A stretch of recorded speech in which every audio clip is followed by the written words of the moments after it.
Say hello to the Bloody Mary shrimp. But don't worry, saying this name thrice won't have you running in horror. These wonderfully colourful shrimp are part of the cherry shrimp family and are only dangerous to you if you're made out of tasty algae. I've used shrimp before in other aquariums, but I've never had a dedicated shrimp tank. So today I'm going to change that. Join me as I build a nano aquarium for these crimson crustaceans. Let's get scaping. The tank I'm using is a simple 14-litre cube. It will be the perfect size for building a home for these shrimp. As with all aquariums, a good substrate is required, and for this, I've taken extra I had from another tank. This substrate is made to work great with plants and shrimp, and the dark colour really helped the brightness of the shrimp stand out. It is also already packed with great nutrients to speed boost setting up this tank. For the scape itself, I had a collection of wood and branches that would be the main focal point for the tank.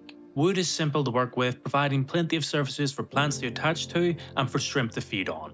I worked with two larger pieces to see if I could combine them into one structure. The natural shape of the pieces seemed to lend themselves to connecting, so I used some aquarium epoxy to attach them. The epoxy is easy to use and specifically designed to be safe in aquariums. You simply break off two pieces, mix them together well, and apply it to the surfaces you want to bond. Afterward, you leave it to cure. I left mine to cure for 24 hours to ensure the best results. The end result turned out well.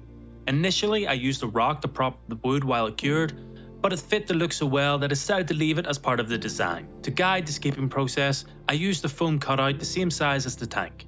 It helped me visualize the layout, allowing me to see how much space I had to work with and where everything could fit. The rocks were easy to place, forming a natural divide down the middle of the tank and framing the larger wooden piece.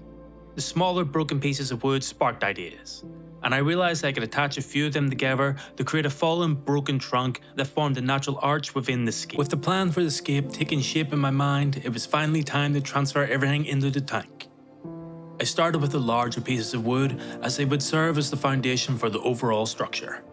Carefully I moved them from the foam cutout where I had mapped everything out and placed them into the tank. Fortunately they fit as I anticipated, creating a strong base for the rest of the scape. Next I placed the rocks. Their natural shapes and gaps between them would provide ideal spaces for planting and offer hiding spots for any nervous shrimp that might seek shelter. The rocks were positioned with care to create a balanced and natural look, while the substrate helped anchor everything firmly in place. Though the larger elements were in position, I knew there was still plenty of work to be done, especially when it came to arranging these smaller pieces of wood.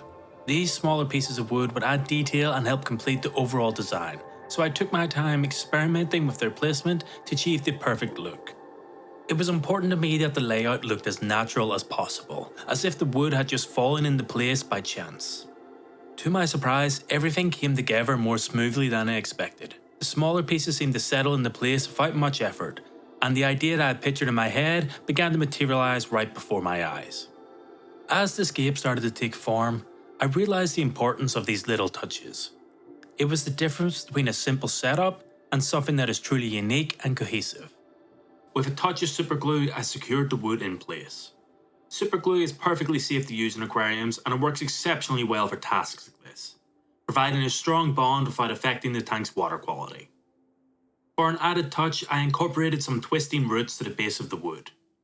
This helped enhance the look of an old tree that had been growing in a spot for years, while also breaking up the harsh lines of the rocks and seamlessly merging the entire scene together. With these final touches in place, the hardscape was complete, and I'm really pleased in how it turned out. No aquarium is complete without some planting, and I've chosen two plants to bring this scape to life. On the left, I have Java moss, a popular choice in many aquariums for its low maintenance and soft, flowing grass-like appearance. On the right, I have mud mat, which, as the name suggests, will grow to form a carpet along the tank's bottom. I began by placing small clumps of mud mat in the gaps between the hardscape and the areas of substrate that could support it. As the mud mat grows, it should spread to fill any uncovered areas, creating a thick green carpet that will provide a perfect habitat for the shrimp. To ensure faster and even growth, I broke the plant into smaller sections, giving it more opportunities to expand and establish itself across the tank.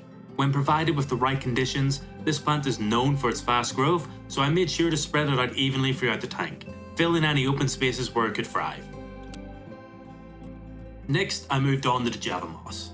I wanted to use this plant more sparingly, Primarily, they cover gaps and larger surface areas on the wood. Java moss is perfect for hiding any exposed epoxy joints, so I started by filling in these spots where the epoxy was still visible.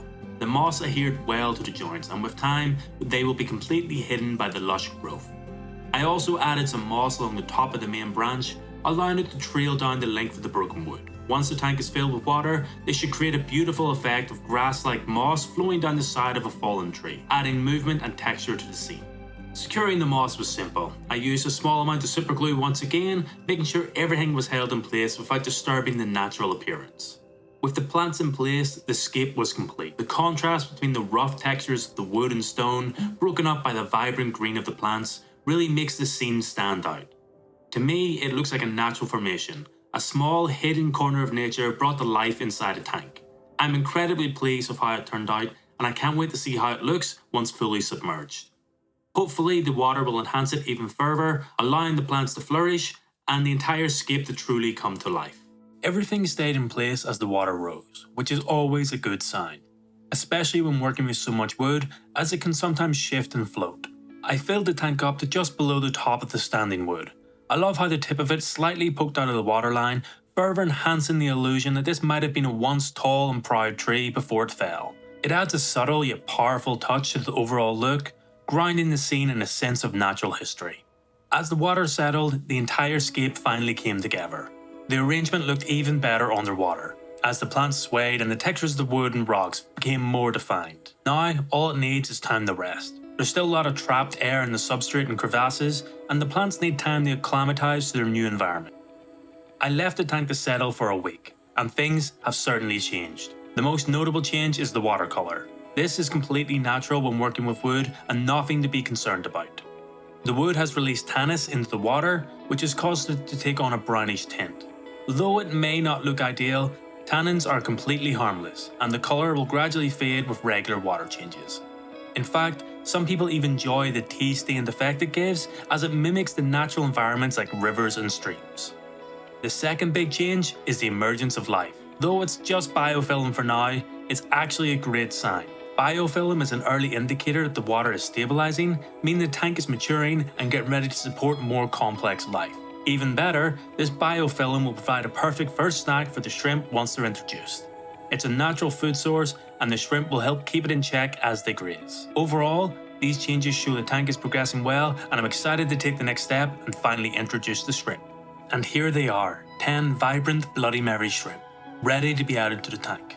I'm hopeful there's a good mix of sexes among them, although it can be difficult to tell at this stage. Typically, males are several shades lighter than the females, but until they reach full maturity, it's hard to be certain. Either way, it is exciting to introduce them to their new home. Now that they are ready, there's no delicate way to do this, so let's release them straight in. Watching them explore the tank for the first time is always a thrilling moment, and I'm eager to see how well they interact with the scape and begin to settle in. Right away, their colours stood out. The bright red of these Bloody Mary shrimp contrasted beautifully against the earthy browns and lush greens of the tank's scape. I expected them to take a bit longer to settle in, I was hiding away at first, but to my surprise, they got to work immediately. As soon as they hit the water, they began exploring, busily grazing on the biofilm that had formed over the week. Everywhere I looked, there was a shrimp cleaning up, picking through the surface of the wood and the rocks. It was amazing to see how quickly they made themselves at home. There's nothing left to do now than let them be and check in on them later. A month has passed and the tank is still going strong. The shrimp are active, the plants are thriving, and I couldn't be happier with how it turned out. For such a small tank, I was able to create something that feels full of life and balance. Watching the shrimp has been a real joy, and I'm hopeful they will continue to thrive here, and maybe even breed. This tank would only be made better by having more of them scurrying about. Thank you for joining me on this scaping journey. I hope you enjoyed following along. Feel free to leave a comment below saying hi, and until next time, stay creative and keep scaping.